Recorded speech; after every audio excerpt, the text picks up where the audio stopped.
News Bangladesh, সংবাদ দিনের শেষে। জাতীয় সংবাদ। টঙ্গীর তুরাগ নদীর তীরে লাখ লাখ মুসল্লির অংশগ্রহণে আখেরি মোনাজাতের মাধ্যমে শেষ হলো এবারের ৫৮তম বিশ্ব ইজতেমা।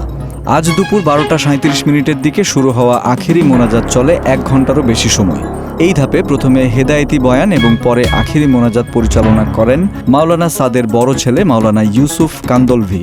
সকাল ৯:৩০ থেকে মাওলানা ইউসুফ বিন সাদ হেদায়েতের বয়ান শুরু করেন। এর বাংলা তর্জমা করেন মাওলানা মুনির বিন ইউসুফ। পাসপোর্টের জন্য কোনো পুলিশ ভেরিফিকেশন লাগবে না বলে জানিয়েছেন প্রধান উপদেষ্টা প্রফেসর মোহাম্মদ ইউনুস। আজ তেজগাঁওয়ে প্রধান উপদেষ্টার কার্যালয়ের শাপলা হলে ডিসি সম্মেলনের উদ্বোধনী অনুষ্ঠানের বক্তব্য দিচ্ছিলেন ইউনুস। তিনি বলেন, পাসপোর্ট করতে হলে পুলিশ ভেরিফিকেশন দরকার হয়। আমাকে যে জন্মসনদ দেওয়া হয়েছে সেটা কোনো পুলিশ ভেরিফিকেশন দিয়ে করানো হয়নি। এনআইডিও পাওয়ার জন্য কোনো পুলিশ ভেরিফিকেশনের জন্য অপেক্ষা করতে হয়নি। নাগরিক হিসাবে পেয়েছি। পাসপোর্টও এই দেশের নাগরিকের একটা পরিচয়পত্র। এখানে কোনো পুলিশ ভেরিফিকেশন লাগবে না। সিএনজি অটোরিকশা চালকরা মিটারের চেয়ে বেশি ভাড়া নিলে ৫০,০০০ টাকা জরিমানা এবং ৬ মাসের কারাদণ্ডের নির্দেশ দিয়েছে Bangladesh road transport authority BRTA। তবে আজ রাজধানীতে বিভিন্ন সড়ক অবরোধ করে সিএনজি চালিত অটোরিকশা চালকদের প্রতিবাদের মুখে এই সিদ্ধান্তটি বাতিল করেছে BRTA। BRTA-র এই নির্দেশনা এক বার্তায় গণমাধ্যমকে জানিয়েছে ঢাকা মেট্রোপলিটন পুলিশের মিডিয়া ও public relations DC Mohammad Talibur Rahman. এর আগে আজ সকাল থেকে মিটারে না চালালে মামলা ও জরিমানার ইস্যুতে রাজধানীর বিভিন্ন সড়ক অবরোধ করেন সিএনজি চালিত অটোরিকশা চালকেরা। এতে সড়কে দেখা দেয় তীব্র যানজট, ভোগান্তির শিকার হন সাধারণ যাত্রীরা।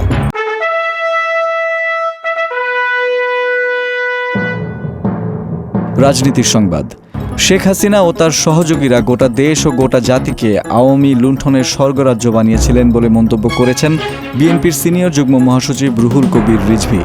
আজ রাজধানীর শেরেবাংলা নগরে বিএনপির প্রতিষ্ঠাতা শহীদ রাষ্ট্রপতি জিয়াউর রহমানের কবরে নারায়ণগঞ্জ জেলার নবগঠিত কমিটির নেতাদের নিয়ে ফুল দিয়ে শ্রদ্ধা নিবেদন শেষে এসব কথা বলেন বিএনপির সিনিয়র যুগ্ম মহাসচিব। রিজভী বলেন, আপনারা জানেন এক একজন মন্ত্রী, এমপি ও আওয়ামী লীগের নেতাদের ব্যাংকে লেনদেন পাওয়া যাচ্ছে হাজার কোটি টাকার। শেখ হাসিনা ও তার সহযোগীরা গোটা দেশ ও গোটা জাতিকে আওয়ামী লুণ্ঠনের স্বর্গরাজ্য বানিয়েছিলেন। তারা বারবার গণহত্যা করেছে। তার নির্দেশে আইনশৃঙ্খলা বাহিনী আমাদের ছাত্রদল, যুবদলের নেতাদের ধরে ধরে নিয়ে হত্যা করেছিল। যারা গণতন্ত্রের জন্য কর্মসূচি পালন করেছে তাদের হত্যা করেছে। আন্তর্জাতিক সংবাদ। এখন থেকে মার্কিন ভিসা নিতে আরও বেশি সময় অপেক্ষা করতে হবে ভারতীয়দের। ভারতীয় নাগরিকদের ভিসা নবায়নের জন্য নতুন কড়াকড়ি আরোপ করেছে যুক্তরাষ্ট্র। ফলে ভারতীয়দের জন্য আরও জটিল হয়ে উঠেছে ভিসা প্রক্রিয়া।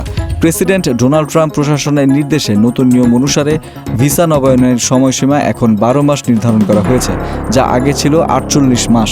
এর ফলে ভারতীয় নাগরিকদের জন্য ভিসা পেতে আরও বেশি সময় অপেক্ষা করতে হবে। তথ্য প্রযুক্তির সংবাদ। আলিবাবা ও বাইদুর মতো চীনের স্থানীয় টেক জায়ান্টদের সহযোগিতায় এবছরের মাঝামাঝি সময়ে দেশটিতে বিভিন্ন কৃত্রিম বুদ্ধিমত্তা বা AI নির্ভর ফিচারের একটি সেন্সর্ড সংস্করণ উন্মোচনের পরিকল্পনা করছে অ্যাপল। মার্কিন বাণিজ্য প্রকাশনা ব্লুমবার্গ এক প্রতিবেদনে এমনটি লিখেছে। সেখানে বলা হচ্ছে, মে মাসের প্রথম দিকে চীনের জন্য কোম্পানিটি নিজস্ব AI অ্যাপল ইন্টেলিজেন্স চালু করতে কাজ করছে সিলিকন ভ্যালি জায়ান্টটি। চীনা সার্চ জায়ান্ট আলিবাবার সঙ্গে AI পার্টনারশিপ ঘোষণার পর অ্যাপেলের শেয়ার মূল্য প্রায় 2% বেড়েছে বলে প্রতিবেদনে লিখেছে ব্রিটিশ দৈনিক ইন্ডিপেন্ডেন্ট। খেলার সংবাদ। গোলরক্ষকের মূল কাজ প্রতিপক্ষের আক্রমণ ঠেকিয়ে নিজেদের গোলবার অক্ষুণ্ণ রাখা। এবার সেই কীর্তির সঙ্গে গোল করিয়েও রেকর্ড গড়ার নজির তৈরি করলেন গোলরক্ষক নিজে। তেমনই এক রেকর্ড গড়েছেন ম্যানচেস্টার সিটির ব্রাজিলিয়ান তারকা এডারসন মোরায়েস। ইংলিশ প্রিমিয়ার লিগের ইতিহাসে গোলরক্ষক হিসেবে সর্বোচ্চ অ্যাসিস্ট করার রেকর্ড গড়েছেন তিনি। ইংলিশ প্রিমিয়ার লিগের ম্যাচে নিউক্যাসল ইউনাইটেডের মুখোমুখি হয় ম্যান সিটি। মিশরীয় ফরওয়ার্ড ওমর মারমুশের হ্যাটট্রিকে নিউক্যাসলকে ৪-০ গোলে উড়িয়ে দিয়েছে সিটি। আর এই ম্যাচেই প্রিমিয়ার লিগের ইতিহাসে সর্বোচ্চ ৬টি গোলে অ্যাসিস্টের রেকর্ড গড়েছেন সিটির গোলরক্ষক এডারসন।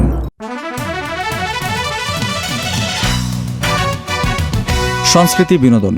রাজধানীর মহিলা সমিতির নীলিমা ইব্রাহিম মিলনায়তনে গতকাল অনুষ্ঠিত হওয়ার কথা ছিল ঢাকা মহানগর নাট্যোৎসব, তবে তাই স্থগিত হয়ে গেছে।